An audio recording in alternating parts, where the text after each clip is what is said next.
on the podcast. Yeah. And there I go. I do it again. I don't know. I'm just used to it. You know what I mean?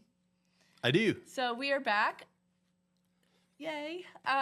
We are going to talk about your dream for barbecue. Yeah. Right. And that dream has many layers. But go ahead. Yeah. Actually, the dream was to be able to cook decent food. And then it kind of turned into a barbecue thing. Yes, I've heard about your food. And actually, speaking of food, I'm going to put some water in our honey and wine cup. Did you want some water? Sure. Okay. Got some honey and wine. It's a little sparkling. Hopefully it's Sparkling still sparkling. water. I don't know. But the sparkling water go... Fill it up for you. Here we go. And we can use our honey and wine cups. And I washed them too, so no worries. Because it's very dusty back there. Cheers. Cheers. Bing. All right, I'm going to take a sip of water. Cheers. Yeah, I guess I could too. It's nice warm water. Anyway, so I know that when you started barbecue, I heard something called a term called hockey pucks. Yes, yeah. But what we're going to talk about is your dream to do a catering business. But we can talk about like how you got there, because you did start cooking. Yeah, and that was not necessarily my dream directly. It's the gentleman I was working with. He it was his dream, and then I kind of got intrigued by it, and we got to talking and decided, hey, you know what? Let's try this. Let's try this thing. Do this and see what happens. And I will say up front, he's a much better barbecuer than I am, as far as his stuff is just, it's lights out. But okay. And I learned from him. But you guys both came together and you had a dream of having a barbecue catering business, right? Yep. And he was the avid barbecuer, and you came along and you were kind of the, I don't know, what were you? Well, in this particular situation, he was looking to follow Christ, and I got partnered with him for a discipleship study, and as we talked, I found out a little bit about him, and I told him, I said, hey, I'll make you a deal. I said, I'll show you what I know about discipleship and things like that, and you show me what you know about barbecue. That's a good trade. Because my kids cry when I make hamburgers and hot dogs on the grill. Yes, hockey pucks. Yeah. Hockey pucks, they called them, right? Yeah, the joke was I had a contract with the NHL, National Hockey League, for hockey pucks. But I did. Okay, so, all right, so you get with this guy, and one of the reasons we picked this particular subject is because we are playing on October 5th at a barbecue contest down on the fairgrounds in Pleasant Hill, Missouri, right? So if you're around, I think we're playing at noon for a couple hours. So we thought this would be a nice little marriage of, saying, hey, come to that, and hey, he had a dream of barbecue. And actually that dream of barbecue landed you here now to being a good cook. So, and we get to enjoy it.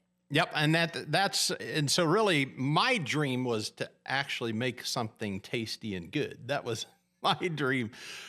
And he started me down that road and showed me the ropes, and I learned a lot from him. But let's talk about the business part, because that was a dream at one point. Yes, and we did you didn't just do it just to do it. Yeah, we did have a business plan. We came up with our statement. We had our some of the stuff I have here. I'll show you.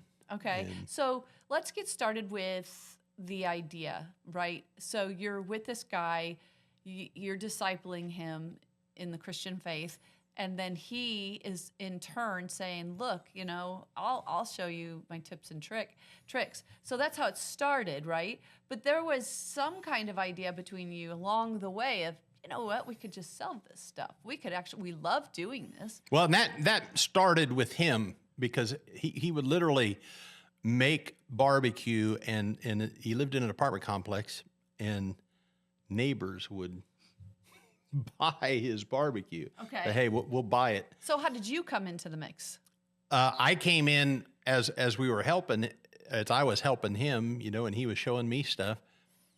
We just started talking about, we were having such a good time together. Yeah. I mean, it was just a fun time, and I said, man, why don't we take a swing at this at business? And that was actually more his dream than mine. But then he said, man, you've come a long ways, and it would be neat. Why don't we do it? And we, his name was Robert. My name was Rick. And so we were thinking about a name. We're both into music. He didn't play music as much, but liked music. And of course I was musically playing on a praise team and things by then. And so let me ask you. So what do you think about Robert having the dream and you coming along? So do you think that had anything to do with it possibly not actually coming to full fruition? It could have. Further on into the story, I'll tell you how things changed. But in that early part, we just put our heads together and said, hey, what could we call this? And we came up with the name R&B. You say, what's R&B? Well, because we liked music, he was kind of an R&B guy as well. But the R&B was not rhythm and blues. It was Rick and Bobby. Oh, very good. And then the and, which I don't know if you can there you go. see it. The and is actually the music, the treble clef. Let me see. Ah, that's a pretty clever move. And you played guitar, which was really your core dream, I believe. Yes. And so this one, I mean, this was kind of a neat, for me, it was like a neat idea. And I thought, man, that'd be cool if it went off. Yeah. And we did. We barbecued for some big legal firms in Kansas City. We barbecued for some churches in Kansas City. So you got together with this guy. Yeah. Right. So, what I'd like to do is share with the audience, because what if somebody out there has a dream to have a barbecue catering business or a restaurant, and you've kind of lived it a bit, right? Yeah. So, at its very core, having, and we'll get into the fun stuff here in a minute. Let's kind of build down up, right? So. My question would be, what can you give to other people about partnering?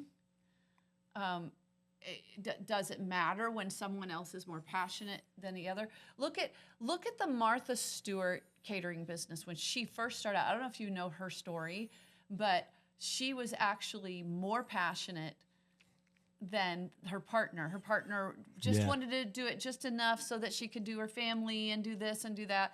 I don't think she was like all in. And Martha was like, no, I want to build an empire. I want to build this thing. So that, and I think that's very typical. Yeah. Sometimes where you have one person is very gung-ho and the other person is like, this is just fun for me. So what do you think the dynamic was between you and Robert? Well, like I said, he's the one that expressed it'd be really cool to have a catering business. And I just thought about that and I said, that would be kind of neat. And because you like to cook. Yeah, I enjoyed it, especially after I learned and did all that. So for somebody getting into it, like the dynamic here was I got kind of drawn into what he was dreaming about, but I could see it. I could see it, and he cast the vision and you caught it. Yeah, and I did a lot of the business plan stuff and what we'd have to do, and you're structural. Yep, I'm very structural, so I did that. But then the other side of it was he makes the most phenomenal ribs I've ever tasted, pork ribs. He really does. And I asked him as I was learning, and I'll tell you where I got this. You'll probably laugh, but I asked him. I said, "So what do you think the hardest meat is to master in barbecue? And he said, "Oh, that's easy, the beef brisket." Not Because to try it out. it's literally the worst cut of meat on a cow, Yeah. and it is the toughest cut of meat on a cow. You have to cook it slow. And how do you get that thing to where it just melts in your mouth? Yeah. And so he said, "That's it." And so I said, "Well, then that's the piece I want to master." I am convinced that the crock pot was created by someone who barbecued brisket. Yeah. So and then learned a lot of the history of where barbecue came from, and a lot of those poor cuts of meat were given to slaves and servants, and they would cook that, like you said, low and slow for hours and hours to get that tender and get that. And then they came up with the barbecue I didn't spices. know that. That's a oh yeah, little bit of information that I didn't know. Right? And wow, that's interesting. and then And it became part of the best cut if you cook it right. yeah. So the pinnacle of that for me was we got a catering bid for a legal firm that had won a big case, and it was at a horse ranch, and went out there, and he was in charge of the ribs. I was in charge of the brisket, and we set the table up. And wait a second, you were in charge of the brisket? Yeah. So what'd you do? Just watch it for 8 hours? Well, no, it's the seasoning, the preparation, the seasoning, and then yeah, making sure you do have to make sure the. That's where he learned guitar, waiting for the brisket to get done. Yes. You do have to make sure that the heat stays. You can't get big heat swings. You got to really. I can see that being hard. Because, and the methodology, we don't have enough time in this program to go through all the methodologies of, making brisket. Do you trim it? Do you not trim it? Do you trim it? You do trim it, but do you trim it beforehand or you trim it after it cooks? Do you do it fat side down, fat side up? Do you, there's just so you guys put all your recipes together. Yep. Right, and then you did this for this law firm. So what happened? I mean, so the pinnacle for me is I sliced the brisket, got it out there, and this lady came up and she said, "Did you do this brisket?" And I was kind of apprehensive, like, "Uh-oh, yes."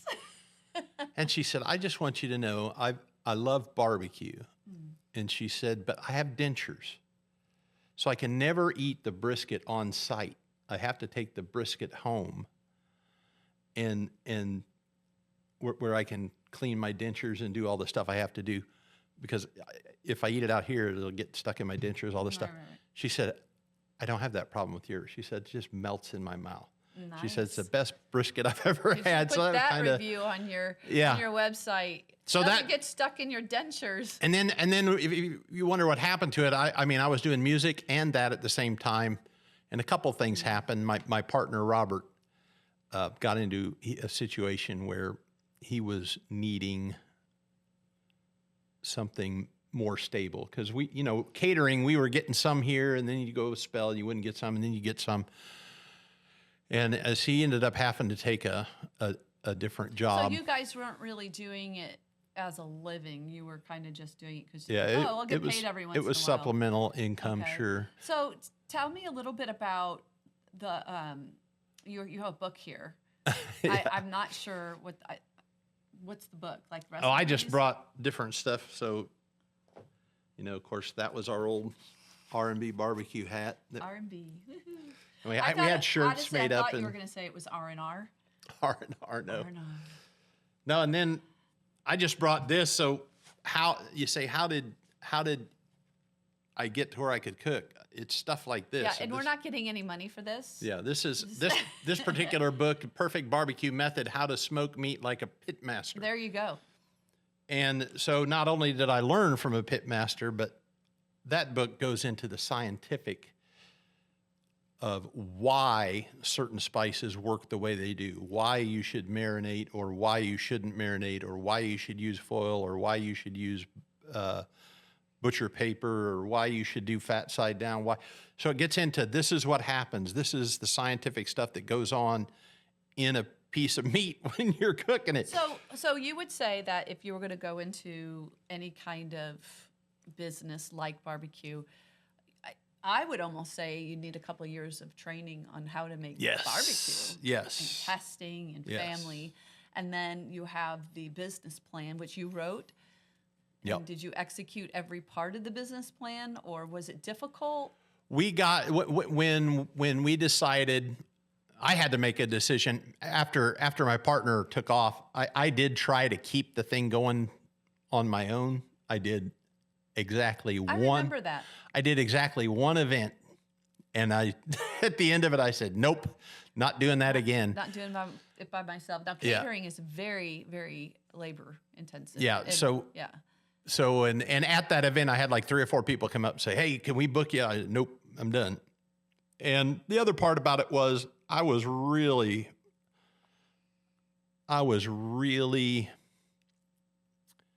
becoming focused on music. Yeah. And so between playing, practicing, learning songs, and then trying to do things like if you're catering for a barbecue, you're starting that preparation a day before you get there. Well, and a professional probably is going every week. Yeah. Every week doing 2, 3, 4 events. I'm guessing. I mean, if I were wanting to make a living out of it, wouldn't. Rather than me finding a partner, I just dissolved it and then got into music. You make barbecue for your family and your friends. And that's a different world too. Somebody, you say not only you need to understudy with somebody that's in it, but then you also probably ought to work in some capacity. Well, and I would also add in that business. I'm sorry. I would also add that any business isn't fully about what you're doing. Right. I mean, we've come across that with music. Oh yeah. It's the business part. It's a game in and of itself, right? It's something you have to learn, a skill, and there's creativity in it. It's a lot of it is okay. You do this, you do this, you do this, you do this, but I'm finding it's also if this, do this, if this, do this, if this, do this, right? Yeah. When this moves over here, you move over here. Yes. And you have to be like a stockbroker. You have to be able to read the numbers and, okay, this is what the people are wanting. This is trending. This is that.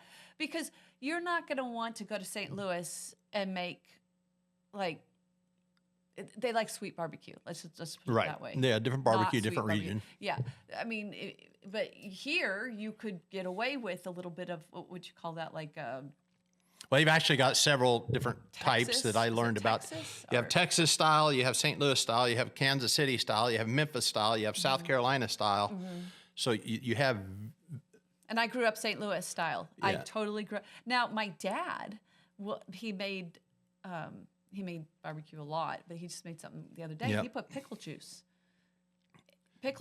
beer. Oh yeah, love Worcestershire, whatever that is. Love pickle juice. I know what using that is, that by the for way, a, but for I a can't marinade pronounce it. or to soak. And it tasted amazing. Oh, yeah. Yeah. And so I guess where I'll go with this is while ended up choosing to dissolve it, it was a successful business and a successful dream. You say, well, how do you say that? Well, because as I meant, I was in demand when we left, when I gave it up.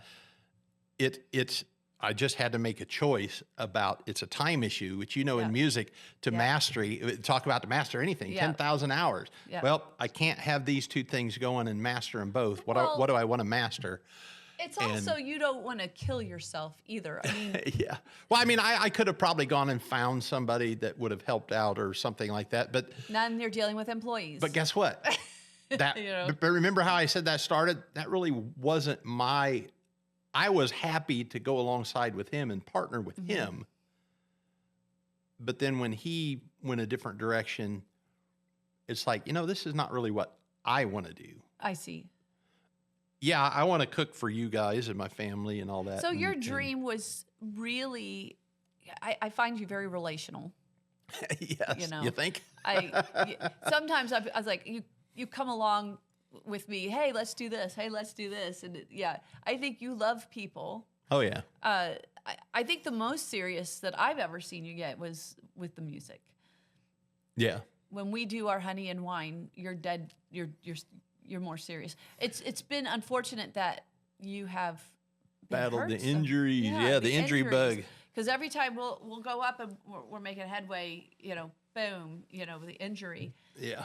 But that's okay. We're still going. We're still trucking. Yep. And better now, which, hey, this last round made me sit up and kind of evaluate some things. And now, I've dropped 48 pounds and, I've read some of the biographies of the artists, and hey, being unhealthy can have a lot of. And barbecue's not going to help that either. Well, barbecue, as long as you don't have too much, you have to sit there and taste it, right? No, but so getting healthy and getting in better shape to be able to play. Tell me, there's a lot of dreams that we have that we think are. Sometimes we don't know what we want, right? Sometimes we have to try things. Oh yeah. And so I would say, like, it's like, do I open a restaurant here or do I not? Do I open a restaurant here? What if I do? What kind of restaurant? What will we serve? Blah blah blah. Hear me out. So my daughter comes to me. She goes, if you ever do that, go work for a restaurant. If you ever do that, I concur. Go work for a restaurant, right? And and when I started teaching piano, I was actually working with Phil at the time. So I got a taste of it before I started it. And then I maintained it part-time. And then when I was ready, I was like, okay, I know what this is like. I can see what this would be like. People would say, oh, do you want to do this, 40 hours a week? I'm like, no, there's no way. It'd break me.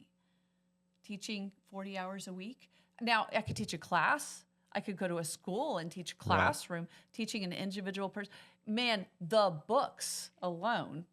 So I cap it. This is how many students I'm going to take. And well, that's why we chose do this over here, and then I'll do this over here, and it just kind of. And that's also why we chose catering rather than a restaurant. Because if we felt like we were overwhelmed, we'd tell people, "Oh, we're sorry, we're booked that week already." Yep. I could almost, if it was legal, I mean, I guess you could get a commercial kitchen in your house. I guess I've heard of that. Yep, you can do that. I mean, you could say, someone wants to buy a brisket. It's like, oh yeah, I have time this weekend. I'll sell you a brisket. I mean, stuff like that's okay. But a whole restaurant, all these restaurants are owned by people that are just good at business, right? Yeah, and every restaurant owner or chef even that I've ever met and talked to has said it is night and day difference between saying, "Oh, I like cooking," and cooking in a restaurant environment. It is a night and day. It's not the same thing. Mm-hmm. So yeah. I think it's, so I'm trying to think, your dream really wasn't barbecue. Your dream was hanging out with Robert and learning how to, and then going to these places where your books, you're just like, okay, bonus. Well, not only do I get to hang out with him and do what I love, I'll get some chump change out of it. I would say that, there's different types of dreams, I guess. I would still call it a dream because you sit around and when you use the term dream, you'd sit back, oh man, what if this and what if we got this and what if this happened? So there's that dream element in it. What I would say was maybe not there as much was the driving passion that won't let you stop. It's not that kind of dream. Right. I've mentioned it before. When we were talking about you have in life, there's three different types of choices: fundamental choice, there's secondary choice, and then there's fundamental choice, primary choice, and secondary choice. And fundamental choice, fundamental choice is the mind that says, I don't care. I'm going this way, and it doesn't matter because I'm just passionate about it. Yeah. So no, this was probably not that type of dream. That's how I am with piano. Yeah. Yeah. And that's where kind of music got with me is came to the place where what I struggled with music is like, really, can I do this? That was the question Well, of music. So we're going to stop here and then and thank everybody and subscribe, ring that bell, do whatever you do on Yeah. YouTube. I'm not too savvy yet in where to put all of that kind of stuff, but we're just going and enjoying the ride. Just love talking to you guys. And I don't know. I'd love to find out what your dreams are if you want to contact us. And it can be small ones too. Yeah, it can be Big dreams, small dreams. Big dreams, small dreams. This was a smaller dream of yours that you had, and actually, he learned how to Learned how to barbecue. cook. How many barbecue pits do you have in your backyard? 3, 4. I got 4 barbecue pits and 2 gas grills. I think it's 4. Okay, so we're like I said, we're going to stop here, and then if you want to go onto our Patreon, we will have some more there of this conversation. Go a little deeper, and anyway, see you there. If not, see you next week. Yeah, see you next week. Toodles.